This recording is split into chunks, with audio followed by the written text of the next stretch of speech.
Des produits de première qualité, premier choix, marque originale. Baolay manolotra anao ny fampalalam-baovao. Baolay, toujours meilleur. Bonjour. Bonjour. Mitondra antsika amin'ny tontolo andronao. Bonjour. Jio antsika jiaby. Manolotra ho anao ny vaovao. Magasin Saint-Gervais-Vista Tsaralalana, magasin Saint-Gervais-Vista Horizon Vitesse, représentant exclusif des marques Saint-Ger et Vista. Arainao ny fampalalam-baovao miaraka amin'ny magasin Saint-Gervais-Vista Tsaralalana sy magasin Saint-Gervais-Vista Horizon Vitesse.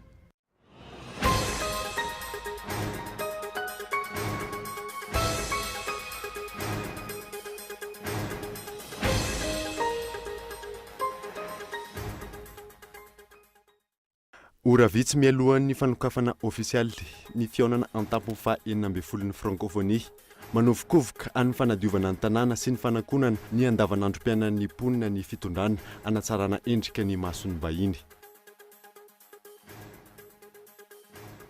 Nandefa taratasy misokatra ny GPIM ho an'ireo mpandray anjara amin'ny fionana an-tampony francophonie fa-12 izay atao eto Antananarivo manomboka rampitso. Mafy ihany koa ny fihetsiketsehana ataon'izy ireo manoloana ny tsy fiainon'ny fitondrana. Manambana ny hainao fihetsiketsehana ny zanak'androy manoloana ny famonoana tamin'ny fomba feno abibiana ireo zanak'izy ireo miisa 2 tany amin'ny distrikan'ny Soavinandriana. Vaovao iraisam-pirenena kosa indray dia François Fillon sy Alain Juppé no hifanandrana amin'ny fiodinana faharoa amin'ny fividianana lehibe ao anatin'ny antoko akavanana sy afovoany any Frantsa. Voatsipaka tamin'ny ambavafony kosa Nicolas Sarkozy. Nandidinireo arahanao afaka fotoana fohy.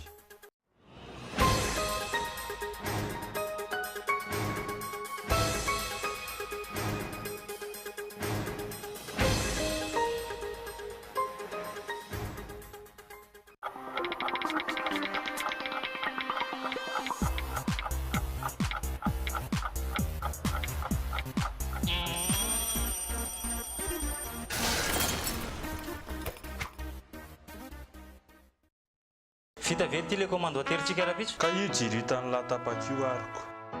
Ty lesy misy solution amin'ilay be. Ouai, mety amintsika kosa lesy ty a. Ne craignez plus les coupures d'électricité. Simple d'utilisation, facile à installer. 5 watts à 300 watts. Monocristalline, polycristalline. Baolay, représentant de la marque originale Baolilay. Baolay, toujours meilleur. Bonjour. Bonjour. Bonjour.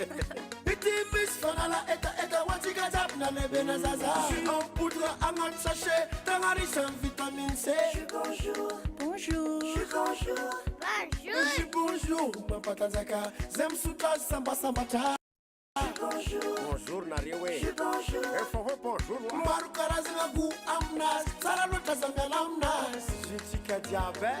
Bonjour.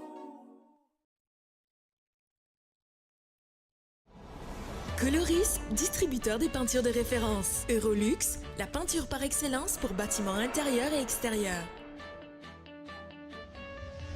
Mastermix, la meilleure des peintures pour automobiles. Nautix, la marque française leader en peinture pour bateaux.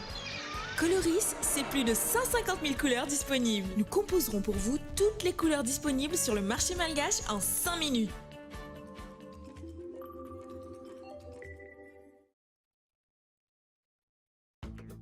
Nous sommes dans le sillage de la 16e cuvée du sommet de la francophonie de Madagascar. TV5 Monde mobilise son antenne pour l'événement. Édition spéciale, émission en direct, vivez le sommet comme si vous y étiez. Musique, cinéma, documentaire, avec TV5 Monde, opérateur direct du 16e sommet, la francophonie s'invite chez vous. 16e sommet de la francophonie à Antananarivo. C'est le rendez-vous de la francophonie et c'est sur TV5 Monde.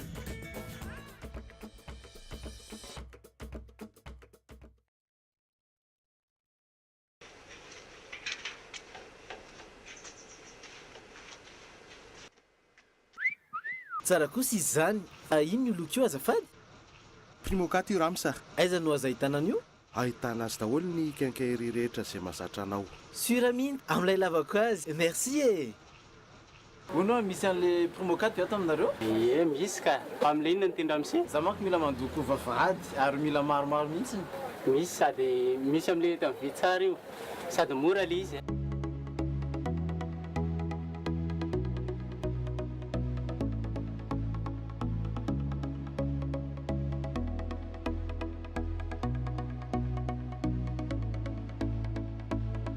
Miss peinture à locaux les Primo 4 hein.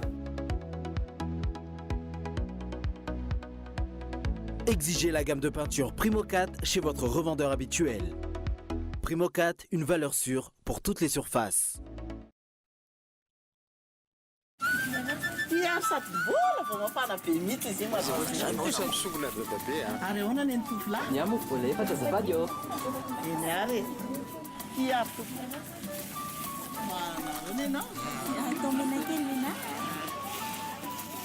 Hono aky fa ahoana kindry malafo mofo petape ohatr'izao tsy ambara telo nilovaiko tamin'ny bebeko akia Safazdon tsy ambara telo ny fahombiazana.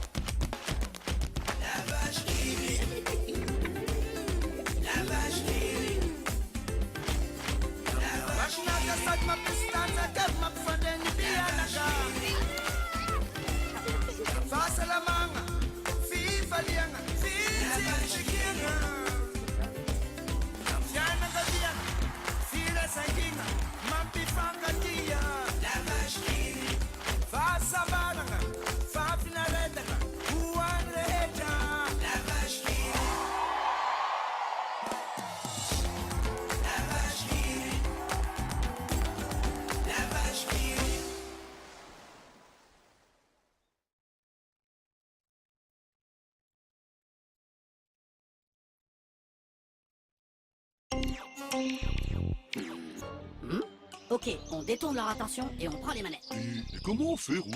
On improvise. Arrête, je me piétine les cacahuètes. Allez, laisse-moi faire.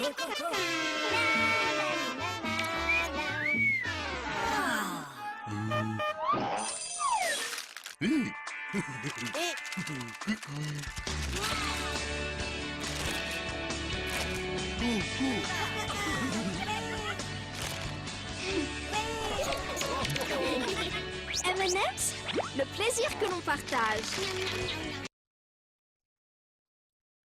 Sainto, l'eau bio, boisson officielle du 16e sommet de la francophonie Antananarive 2016.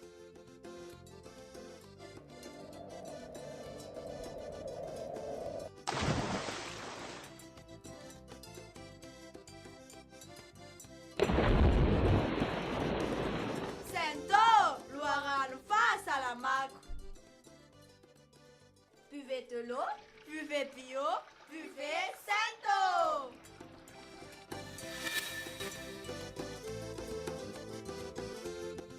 Sainto, l'eau bio, boisson officielle du 16e sommet de la francophonie Antananarive 2016.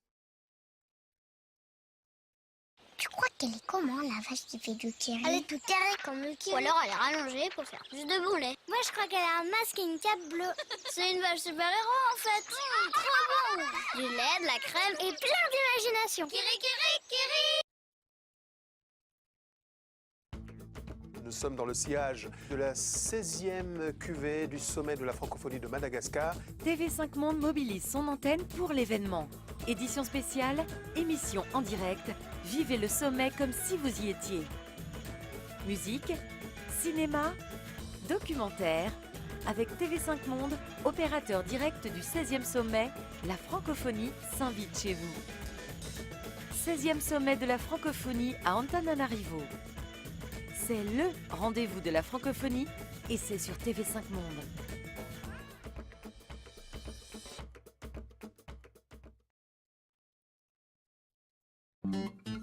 Famongorana tanteraka amin'ny polio eto Madagasikara dia isy indray nietsika fanamafisana ny andron'ny vaksiny polio na vavy polio izay atao manerana ny nosy. Vaksiny atao isa-tokantrano eny amin'ny toerana voatokana na eny amin'ny tombom-pahasalamana ary hiateteham-bava. Ry ray aman-dreny ndao hiara entana isika ho famongorana amin'ny polio ka mpandroso tokantrano no mpanao vaksiny. Son zaza no salama. Atao vaksiny sara. Fanamafisana ny andro vaksiny na favo polio ny 11, 17 ary 12 novambra 11 sy 12 ho an'ny zaza vao teraka hatramin'ny 5 taona.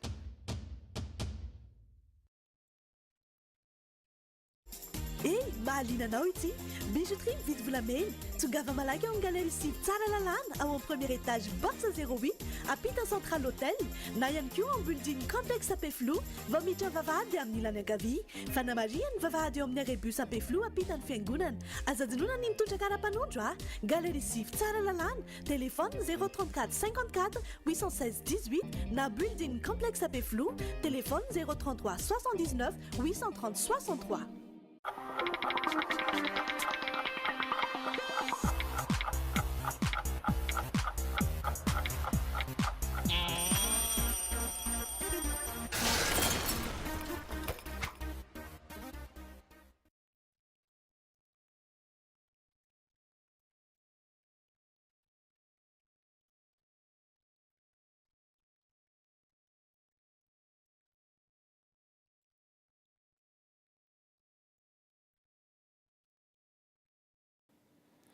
Miaraba tompoko lafinaritra tompoko vavy miaraba manokana ihany koa an'ireo mpanaraka ny vaovaon'ny Kolo TV any amin'ny faritra indrindra ireo manaraka izany amin'ny alalan'ny FM Toamasina DSTV Antsiranana ary TNTV Fianarantsoa. Ny anomboantsika ny vaovao amin'ity alina ity dia ora vitsy mialohan'ny fanokafana ofisialy ny fihaonana an-tampony fa 14 ny francophonie manovokovoka amin'ny fanadiovana ny tanàna sy ny fanakonana ny andavanandrom-piainan'ny mponina ny fitondrana ankehitriny mba anatsarana endrika eo mason'ny vahiny. Fanadadiana. Manao izay farahirany ny fitondrana amin'ny fanatsarana endrika ny renivohitra eo mason'ireo vahiny amin'ny fandraisana ny fianamben'ny francophonie izay hanomboka rahampitso. Hiazakazahana ao anatin'ny fotoana fohy ny fanatanterahana ny asa tokony atao mandavantaona mahadidio ny lalana tazamasa eto an-drenivohitra, lokoana ny trano manamorona ny arabe, takomana ireo toerana heverin'ny fanjakana fa mahamenatra n'ireo vahiny. Nidiovina ihany koa ny tamboho efa vasiko ny peta-drindrina teny Apeflou, tapaka ny lalana teny Antaninarenina androany tontolo ny andro, nisy tamin'ireo mpivarotra manodidina ny zaridaina no nesorina ary nafindra toerana. Misy amin'izy ireo no nanajanona ny asany, misy kosa ny nanaiky tsy satry noho ny fivelomany. Tsy manana asa hoe zay tsy varotra. Misy fiantraikany amin'ny fitadiavany rehetra le izy. Satria zao ny sasany dia efa misy tsy mivarotra fa tena mijanona izy. Satria matahotra le lasan'ny olona ndray mientana kely zay vorona. Commune moa zany namindra anay. Zay rehetrarehetra manodidina reo no findra nidina fa ny eo tsy niala zany fa mitendry zareo hoe midina ao amin'ny parking na dia ao mivarotra. Le client mihitsy zao no mipempienina indraindray mitady anay. Ohatran'ny mametraka stand heure zareo fa mety misy fety atao ngamby eto. Raha ny fanazavan'ny mpandinika ny raharaham-pirenena, tsy misy intsony ny teny fampiarahana eo amin'ny mpitondra sy ny vahoaka, manao izay tiany atao sy izay saim-patany ny mpitondra. Azo adika ho fanerenan'ny malagasy anaiky ny sitrapon'ny mpitondra, ny teritery sy fanakonana ny zava-misy iainana eto amin'ny firenena. Rehefa dinika izy ohatrany hoe forsenakolaka zany ilay gasy tian'ilay francophonie. Rehefa ataonao amin'ny phrase anankiray zany toetra ny mpitondra io dia hoe il ne fait pas ce qu'il dit et il ne dit pas ce qu'il fait. Zay en général ny toetra ny mpitondra io. Ka ny francophonie rehefa bangonina fotsiny amiko ny fahitako anazy ny analysiko dia événement anankiray tonga au bon moment dia au mauvais endroit koa la francophonie. Amiko izany ohatrany hoe caprice, ohatrany hoe aitraitra hoe ty dia ataonay dia ataovy izay ataonareo fa ataonay ty francophonie ty dia alefaso ny sitraponareo vita ohatra amin'ny farany fa rehefa ho avy koa ny sitrapon'ny vahoaka dia mba assumé koa izay sitrapon'ny vahoaka zay. Mikofoka mafy ny fanjakana naromana saritava ny fiainana andavanandro ny mponina sy anatsarana ny endrika ivelany eo mason'ny vahiny. Raha tsy ahivy nanomboka rahampitso ny fanatanterahana ny fiainana tampony fa 14 ny francophonie eto Antananarivo izay farana ny alahady ho avy zao. Ny hetsiky ny Wake Up Madagasikara dia naneo fanairana ho an'ireo vahiny fa tsy ny zava-misy izay tiany mpitondra aseho ireo vahiny ihany no misy eto Madagasikara fa mbola betsaka ireo zavatra miafina. Fanontaniana mipetraka ihany koa ny hoe isaky ny andray vahiny sy fionana tampony ve vao hanao dingan-dava amin'ny fampiaran-dalàna sy fanadiovana ny tanàna ary ny fanamboaran-dalana. Nandefa taratasy misokatra ny GPM ho an'ireo mpandray anjara amin'ny fionana an-tampon'ny francophonie fa 12 izay atao moa eto Antananarivo manomboka rapitso. Iamafy ihany koa ny fihetsiketsehana ataon'izy ireo manoloana ny tsy fihainoan'ny fitondram-panjakana. Fanadidina. Isan'ny foto-kevitra ijoroan'ny GPM na ny Groupement de Presse d'Information et du Multimédia de Madagascar ny ampahafantatra ny vaovao sy ny zava-misy marina eto amin'ny firenena. Raha ny fanambarana navoakan'izy ireo androany anefa, voatointoina ny zon'ny olom-pirenena hisitraka izany sy ny fahalalana maneho hevitra izay isan'ny zo fototra sy singa iray ao anatin'ny demokrasia lazaina fa iainana eto Madagasikara. Ny fankatoavana ilay lalàna vaovao mifehy serasera no fototra izany fanitsakitsahana ny fahalalana maneho hevitra izany izay miatraika amin'ny asa fanaovan-gazety. Ankoatr'izay, navotran'izy ireo ihany koa fa tsy misy vaovao mazava ary mangina aza ny fanjakana manoloana ny fikarakarana ny fionana an-tampon'ny francophonie izay hanomboka rampitso. Tsy mazava ny fitantanana indrindra ny ara-bola. Tsy nahazoana fanazavana ny mikasika ireo fepetrano raisina nakomana ny fahantrana sy ny zava-misy marina iainana eto amin'ny firenena, eo ihany koa ny fanenjehana ireo mpanjara gazety lazaina fa tsy manara-dalàna. Manoloana izany rehetra izany, nanambara ny GPM fa tsy angina ary itony fihetsiketsehana mba hiainoany ny vahoaka sy ireo vahiny rehefa tsy hainy fitondram-panjakana. Izy sy ny takila fanampiny maimaim-poana ho zaraina any amin'ny gazety mpiseho isan'andro ary alefa amin'ny haino aman-jery mpikambana ao amin'ny ity vondrona ity. Ny fahalalana maneho hevitra izay midika fa tokony aseho ny zava-misy marina na izay heverin'ny mpitondra fa manimba na manaratsy endrika azy aza. Tsy tokony hisy teritery ihany koa izany fahalalana izany. Iara-ny fanararaotana ireo mpitondra fiara vaventy amin'izao fotoanan'ny francophonie izao noho ny tsy fahafantarana na avy eo anivon'ny mpitatitra izany na avy eo anivon'ireo mpitandron'ny filaminana mandrindra ny fifamoivoizana. Efa misy moa ny ora mazava izay navoakan'ny ministera ka tokony ajaina hoy ny avy eo anivon'ny association des transporteurs des camionneurs. Fanadidina avy hatrany. Raha ireo sarety sy moto ary mpivarotra sy mpandeha tongotra noho ny resahana hatrizay tsy nahinona feo ny momba ireo fiara vaventy. Mamatsy PPN na Antananarivo renivohitra mandritra ny francophonie. Nisy ny fiovana, nisy ihany koa ny fepetra tsy maintsy arahana mandritra izany, izay ho tsara fantatry ny mpitatitra isoroana ny fanararaotam-pahefana. Ary tsy ho tonga an'le namanay ho tratra ny fanararaotana amin'ny resaka corruption any anatin'ny resaka fanapara-pahefana amin'ny resaka mpitandro filaminana ka ny olony membre izay ao anatin'ny association anay ary izay maheno an'izao koa raha camionneur dia tsy ho tratra zany satria mandeha ny fanararaotam-pahefana sy ny fanararaotana rehetrarehetra ao anatin'ny zavatra ohatran'izao hoe fantatrareo fa tsy izao ny lera na izao na ao anaty lera ary le camion mandeha dia mety hisy anakana ary anararoatra hoe tsy mahazo mandeha ianareo fa mariana eto zany fa tsy anararoatra izahay ary tsy azo ararotina ihany koa fa manara-penitra ary manara-dalàna ny association zay taritinay indrindra moa ny camionnaire rehetrarehetra. Raha tsy hivina amin'ny 7 hatramin'ny 1 ny maraina, amin'ny 2 hatramin'ny 4 ny hariva, afaka mivezivezy ireo fiara latsaky ny 19 taona. Amin'ny 7 ora sasany alina hatramin'ny 5 ora sasany maraina kosa, ho an'ireo izay tsy mahatratra ireo ora ireo, malalaka mivezivezena amin'ireo ora voatondro ireo. Fa ho antsika camion plateau moins de 19 tonnes dia malalaka ny fandehany antsika manerana commune urbaine Antananarivo sy manodidina amin'ny lera voatondro. Maraina amin'ny 7 hatramin'ny 12, ny atoandro amin'ny 2 hatramin'ny 4, ny amin'ny alina amin'ny 7 sasany alina hatramin'ny 5 maraina. Averika etona malalaka ho amin'ny fandehanantsika camion plateau moins de 19 tonnes. Ka raha ohatra misy manelingelina anareo dia aokanareo mba hiantso ny tenako avy hatrany. Efa misy zany dia misy teny amin'ny digy zao efa vita be ny olona ny antso anao hoe alain'ny polisy amin'ny papier anay ety amin'ny digy ohatr'izao. Raha ny fanazavana, afaka mandeha amin'ny alina ihany koa ireo fiara vaventy mpitondra hazo sy biby fiompy toy ny omby raha toa ka tsy mahatratra ireo ora voalaza amin'ny atoandro ireo. Tsy tokony hisy ihany koa ireo fiara vaventy afaka mivezivezy mitondra mpitandro filaminana ivelan'ny ora voatondro.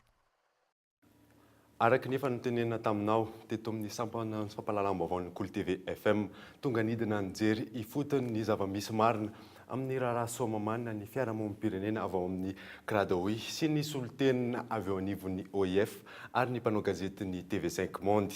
Tonga maro niaraka tamin'izy ireo ihany koa moa ny vahoakan'ny somamanina sy ny manodidina fa nampanazavana amin'ny alalan'ny Antsotaroby. Ny vaovao taty zany misy Besamakara moa zany zareo moa zany mbola manao reportage mbola mandehandeha sy mamanina zao fa ny vahoaka efa nalefa hely fa ny vahoaka moa zany dia tena saitsonga tamin'ny fisaka mandovavy tena feno zany e tena mbola betsaka lavitra noho ireny itanareo amin'izay tamin'izay ny zavatra karaha tiako zany hoe alefa mivany kely rehetrarehetra eran-tany mabaka eran-tany le izy zay filazany tamin'ny koa nanao sy ny fiara-miasa androany moa ny firenena marokanina sy ny malagasy teny iavoloha teny an-toerana io na saina nanatanteraka fanaovantsy ny mpiara-miasa teo amin'ny sehatra maro ny firenena malagasy sy ny firenena marokanina fifanaovantsy ny tanterana teny amin'ny lapam-panjakana ny avoloha isan'ny natao sonita amin'izany ny fanarenana ny canal de Pangalane izay isan'ny lakan-drano iray famezivezen'ny vahoaka ny amin'ny faritra Atsinanana nanipika ny mazava-dehibe ny fiara-miasa ny minisym-panjakana misahana ny tetikasan'ny filoham-pirenena sy ny fanajariana ny tany fa tsy hisy ny tany lavitra indrina amin'ny faritra manamorona ny canal de Pangalane iny avy amin'izao fiara-miasa zao. Zava-dehibe satria tsy fionana ohatran'ny sasany fa tena fionana ny entreprise fakahita daholo B2B na B2G hoe entreprise miaraka amin'ny gouvernement amin'ireo projet maro de maro izay ataontsika eto Madagasikara amin'ny projet ny fanatsarana ny canal de Pangalane iny ohatra désengorger amin'ireny tanàna izay mbola tsy azony amin'ny lalany arabe zany fa amin'ny resaka canal nanandanana izany rehetra izany dia anisan'ny zavatra atao daholo. Ankoatry ny fanamboarana ny canal de Pangalane isan'ny nanaovantsony tety avoloha ihany koa ny fifanarahanm-piara-miasa teo amin'ny ministry ny angovo Vonjomaika sy ny tompon'andraikitra misana ny angovo avy amin'ny firenena marokanina. Vao tonga ny firenena marokanina dia miazakazaka amin'ny fanaovantsony fiara-miasa amin'ny sehatra maro eto amin'ny firenena. Andrasana no mangarahara avy amin'izao fifanarahana izao. Eo ihany koa ny fiantraikan'izy ireny amin'ny fiainan'ny vahoaka malagasy sy ny firenena. Nosokafana tamin'ny fomba ofisialy io arivo ny village de la francophonie izay etsy Andotapenaka. Tompona ndraiky mpanjakana maro moa ny tonga nanotrona izany. Trano eva maheriny izato no maneho eo anatin'ity toerana ity. Mpandray anjara maro ihany koa moa no andrasana amin'izay amin'ny tontolon'ny kolotsaina sy ny amin'anatin'ity village de la francophonie ity. Firenena marokanina Côte d'Ivoire sy ny maro hafa moa no andray anjara amin'izany. Isokatra ho an'ny rehetra manomboka rampitso moa ity toerana ity. Hatreto aloha mbola mitohy ihany lalonana ao amin'ny toerana ao. Anohisantsika ny vaovao dia mitaky ny fialan'ny lehibe ny distrikan'ny Marovoay nimponina any an-toerana noho ny kolikoly tamin'ny fifidianana ny lehibe ny fokotany tany an-toerana.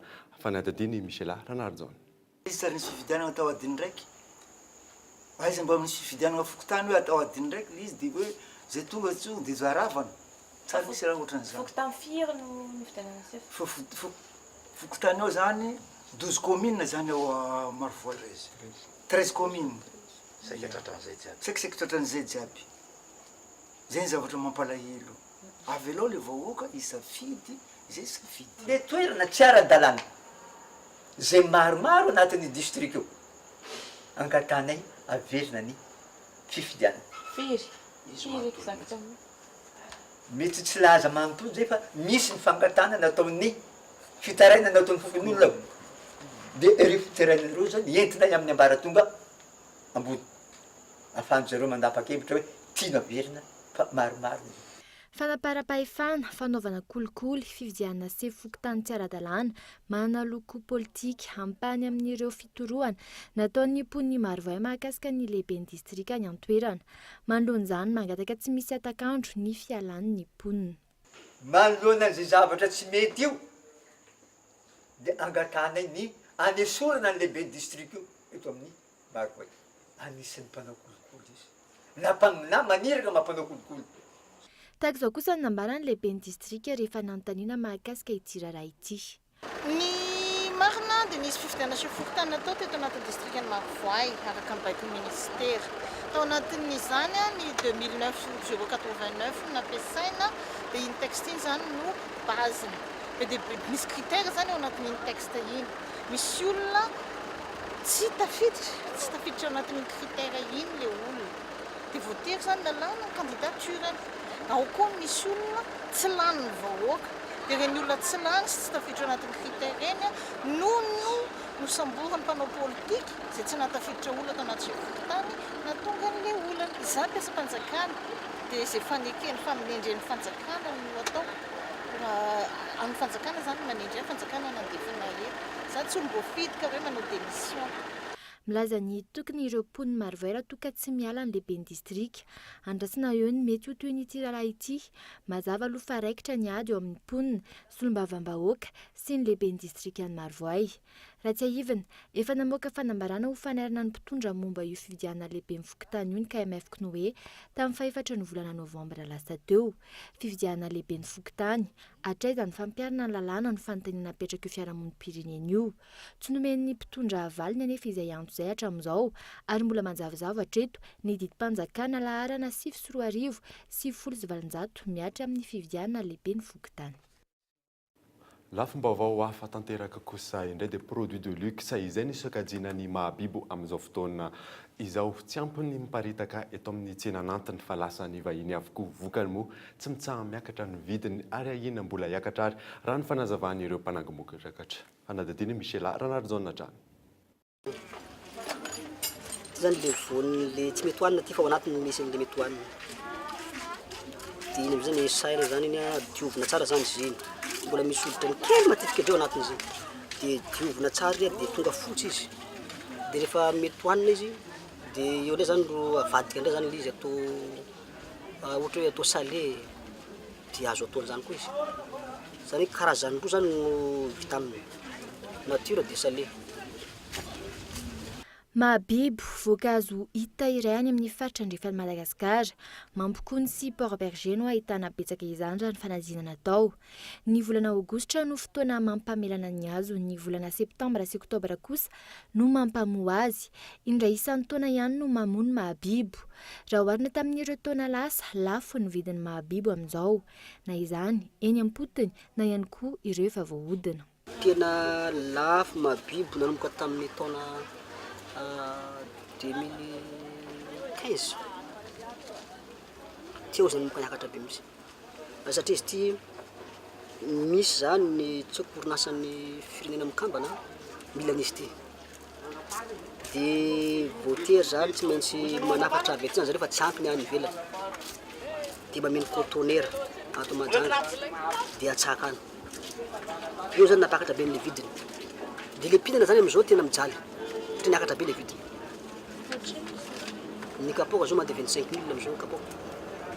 Ary apozy fa mety mbola akatra amboniny zay izy ato.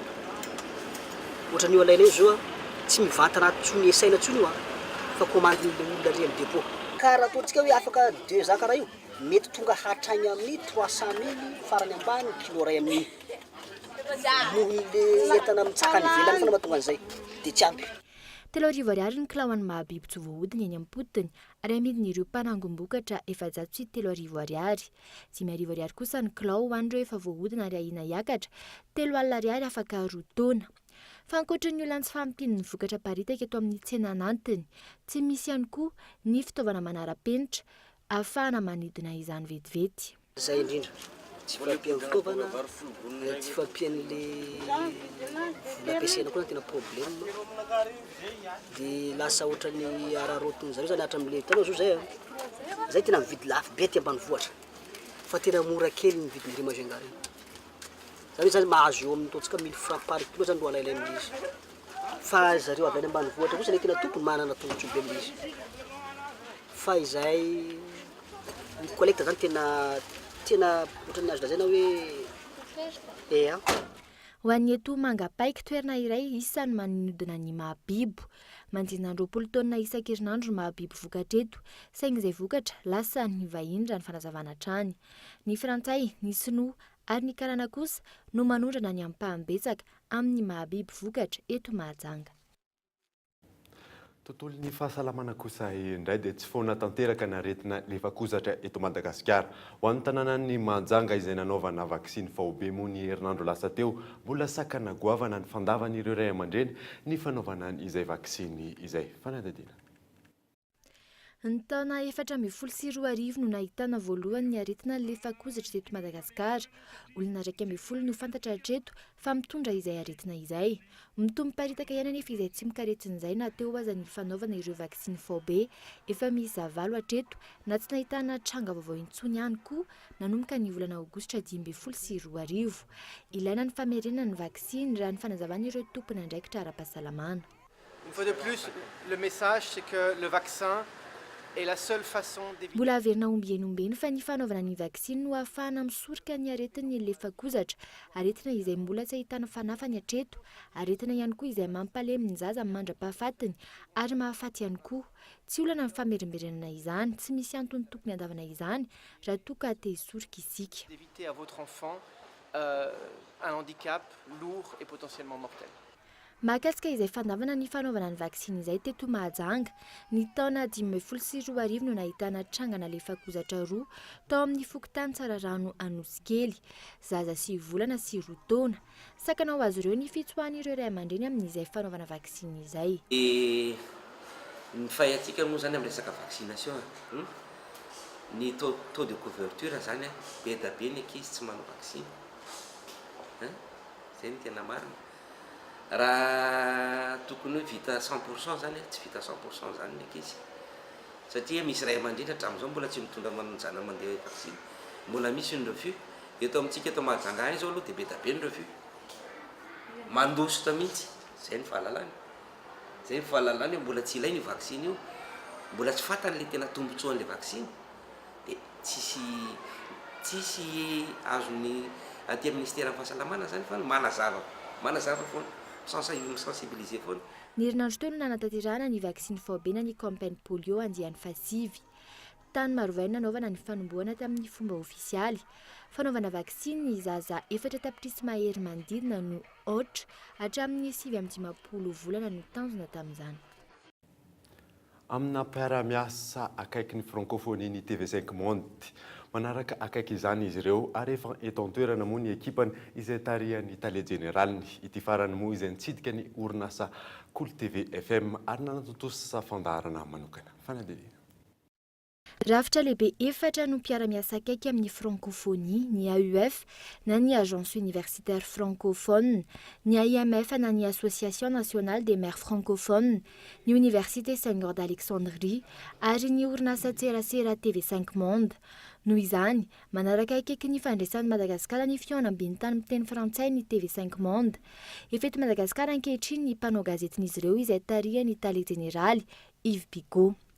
Tsika ny orinasa Cool TV FM ny Tale Générale ny TV5 Monde Yves Bigot sy ny Tale Générale ny TV5 Monde Afrique Denise Epoté ka ny filoha Tale Générale Ajo Andriany Anarivelo sy ny Tale Générale ny Cool TV FM Mijara Andrea Tsarafala no nandray azy ireo.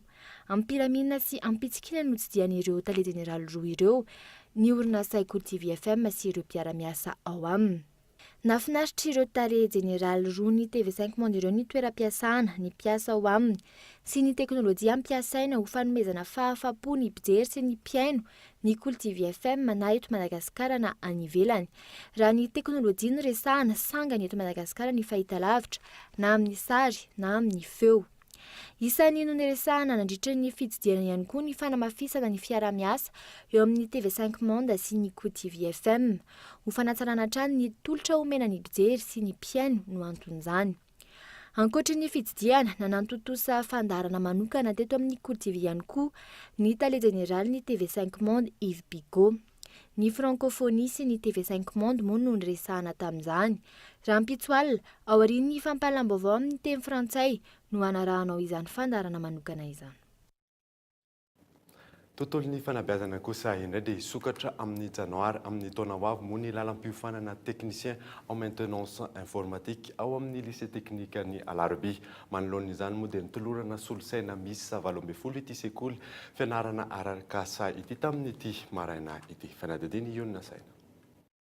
Isokatra amin'ny janoary 17 ny lalam-piofanana vaovao mikasika ny TMI na ny technique de maintenance en informatique any amin'ny lycée technique ny Alarby. Toy ireo sampam-piofanana rehetra efa misy ao amin'ny LTP Alarby, natao hanampy ireo tanora mba ahafahany miditra avy hatrany amin'ny sehatra ny asa aorian'ny baccalauréat ity sampam-piofanana ity. Manazava ny tompony andraikitra. Miforme tanora izay hiditra misehitra ny asa viatrany. Manomboka zao zany ny lycée technique na ny centre de formation na ny lycée technique na ny CFP dia miara-miasa amin'ny orinasa. Izay ny hoe tanora ilain'ny orinasa viatrany no hofanina, ary tsy hofanina maharitra io. Ohatran'ilay TMA io zao 2 ans, roa taona na 52 semaines ny durée de formation. Raha nambaran'ny talentsy-tsekoly tsy afa-misaraka ny programam-piofanana sy ny fitaovana enti-mampianatra eo amin'ny sehatry ny teknika. Raha ny fantatra nefa misedra olana ity sekoly ity noho ny tsy fampiana ireo fitaovana ireo. Izany indrindra no hitadiavana mpiara-miombonantoka, indrindra ireo orinasa afaka mamatsy ara-pitaovana ny sekoly sy vantsiny sekoly arakolona izay efa tsara ofana ny voakavy ato. Androany nisy ny fanolorana solosaina miisa 20 sy ireo kojakoja mifanaraka amin'izany. Fanomezana avy amin'ny Organisation Internationale de la Francophonie na ny OIF ho an'ny sekoly fianaran-kasy etsy Alarobia. Araka ny hitantsika tamin'ny lohatenim-baovao teo dia manambana ny anao fihetsiketsehana ireo zanak'androy. Manoloana ny famonoana tamin'ny fomba feno abibiana ny zanak'izy ireo miisa 2 tany amin'ny distrikan'ny Soavinandriana. Fanadidiny Zora Kotondrena. Nampaikapeo ireo ao anatin'ny fikambanan'ny zanak'androy androany manoloana ny vono sesilany atao amin'ireo zanak'androy maro tato anatin'ny ity taona ity. Farany teo tany amin'ny commune Ambatosana distriktan'ny Soavinandriana no niseho ny raharaha.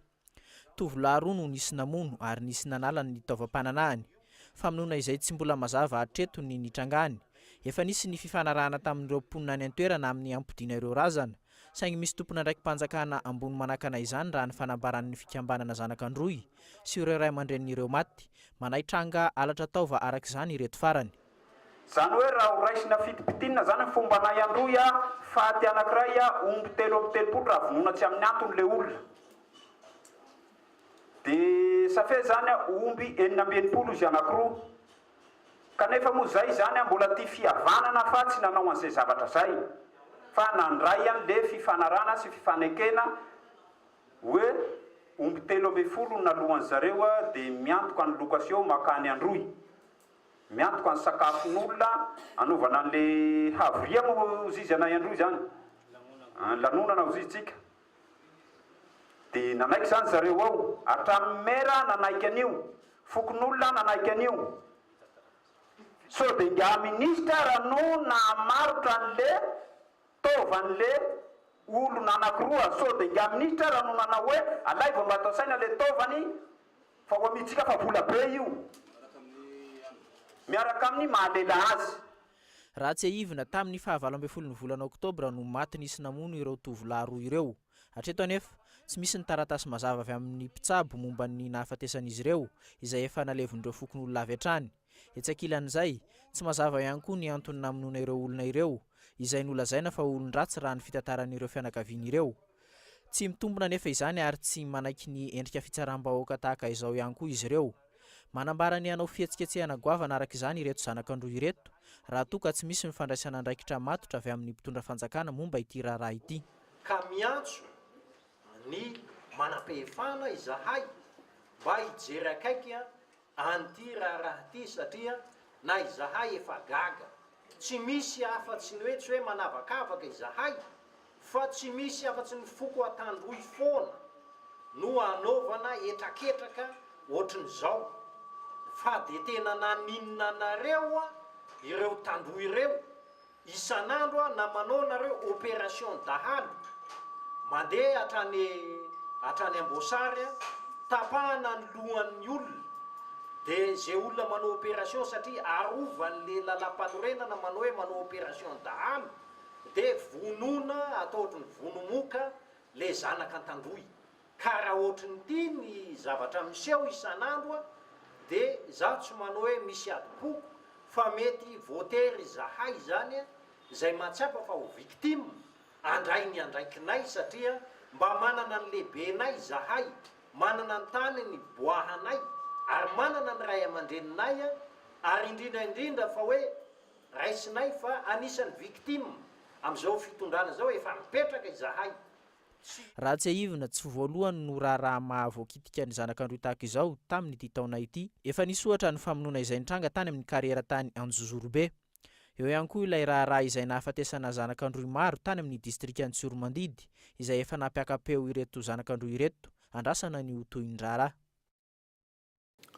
vaovao iraisam-pirenena kosa indray dia François Fillon sy Alain Juppé no ifanandrana amin'ny fiodinana faharoa amin'ny fividianana lehibe ao anatin'ny antoko akavanana sy avony any France.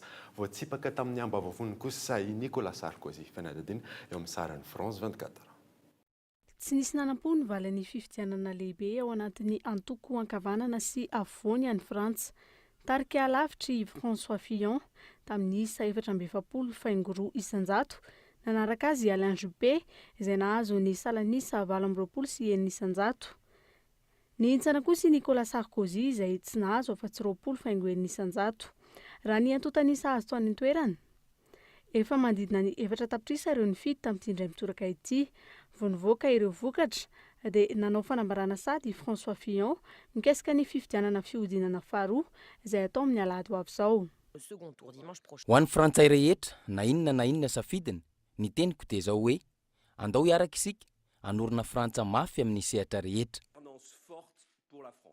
Raha ny vinavina tany an-toerana dia Alain Juppé sy Nicolas Sarkozy no ifampitana amin'ity fifidianana lehibe ankavanana sy avovony ity. Maro araka izany ny diskady tao anatin'izany. Taoriany fareseny dia nanao fanambarana ny filoha frantsay teo aloha Nicolas Sarkozy fa hijanona tanteraka amin'ny tontolo politika ny tenany. Anohana ihany koa ny Prime Ministre teo aloha François Fillon amin'ny fiodinana faharoa izay atao ny alahady ho avy izao. Alohan'ny sarana moa dia averina aminao ireo vaovao nisongadina tamin'ity alina ity. Nandefa taratasy misokatra ny GPIM ho amin'ireo mpandray anjara amin'ny fionana an-tampony francophonie fa 12 izay atao eto Antananarivo manomboka rahampitso. Amin'ny mpiara-miasa akaiky ny francophonie sy ny TV5 Monde efa eto an-toerana ny ekipan'izay tarihany tale generaliny izay nitsidika ny orinasa Cool TVFM tamin'ity androany ity dia aza adinoina koa fahaoriana ny fampahalalam-baovao amin'ny teny frantsay ny fianadidina manokana momba n'ireo raha ara-pitsarana izay tsy mbola misy tohany hatramin'izao. Dia izay mamarana ny fampahalalam-baovaontsika tamin'ity alina ity. Tena koa mamy fotoananao amin'ny manaraka indray. Soava mandry tompoko.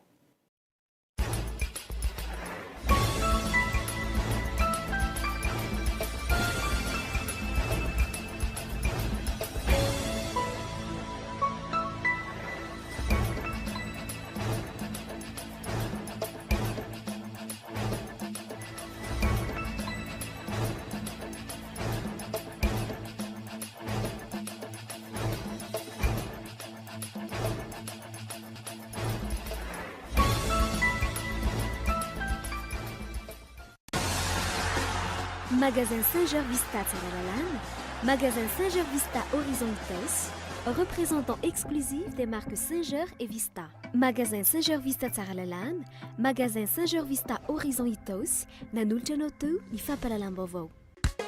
Bonjour. Bonjour.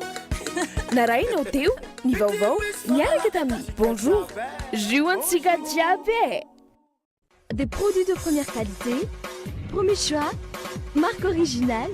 Baolay nanolotra anao teo ny fampahalalam-baovao. Baolay, toujours meilleur.